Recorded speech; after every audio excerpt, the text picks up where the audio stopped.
Israel के PM Benjamin Netanyahu गजा में permanent यानी मुस्तकिल जंगबंदी के लिए तैयार है, लेकिन इसके लिए उन्होंने कुछ खास शर्तें रख दी हैं। नेतन्याहू की शर्त है कि ये तभी मुमकिन हो सकेगा जब हमास हथियार छोड़ने को तैयार हो। उन्होंने कहा कि हमास को पहले अपने हथियार और गजा पर कंट्रोल छोड़ना होगा।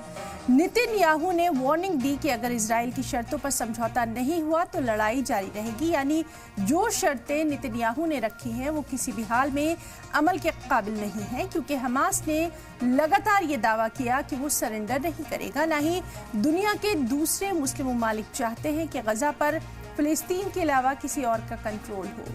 तो क्या ये कहा जा सकता है कि नेतन्याहू का जंगबंदी का राग महज दिखावा है? क्या वो इससे अपने ऊपर लगे कातिल और तानाशाह के इल्जाम को साफ करना चाहते हैं? इजराइल गजा की जंग में एक बात तो साफ है कि ये जंग तब तक नहीं रुकेगी जब तक इजराइल या हमास में से कोई एक सरेंडर ना कर दे, क्योंकि ये दोनों ही मुल्क जानते हैं कि सीज फायर ही सरेंडर है, खुद सुपुर्दगी है। सवाल यह है कि क्या इजराइल गजा में जंगबंदी चाहता ही नहीं है? क्या अमेरिका भी इजराइल को गजा सौंपने की तैयारी में है? इसी पर आज हम अपने खास मेहमानों से बातचीत करेंगे, लेकिन पहले आपको गजा पर इजराइल के ताजा हमलों की ये रिपोर्ट दिखाते हैं।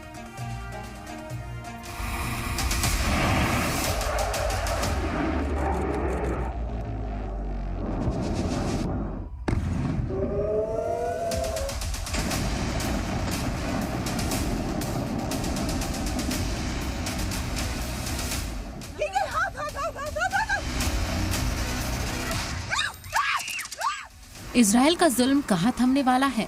जंगबंदी की कोशिश तो बस कोशिश है, वरना इजराइल की बमबारी रुक कहाँ रही है?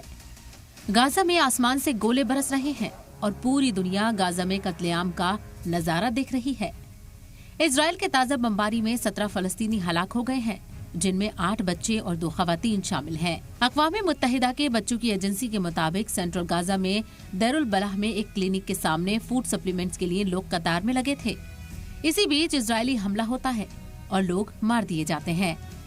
मरने वालों में 1 साल का लड़का भी शामिल है, जिसकी मां ने अपने दर्द भरे अंदाज में कहा कि उसके बच्चे ने अपने पहले अल्फाज कुछ ही घंटे पहले बोले थे, यानी दुनिया में बस बच्चा बोलने ही वाला था कि उसकी जिंदगी छीन ली गई और उसकी मां की गोद उजाड़ दी गई।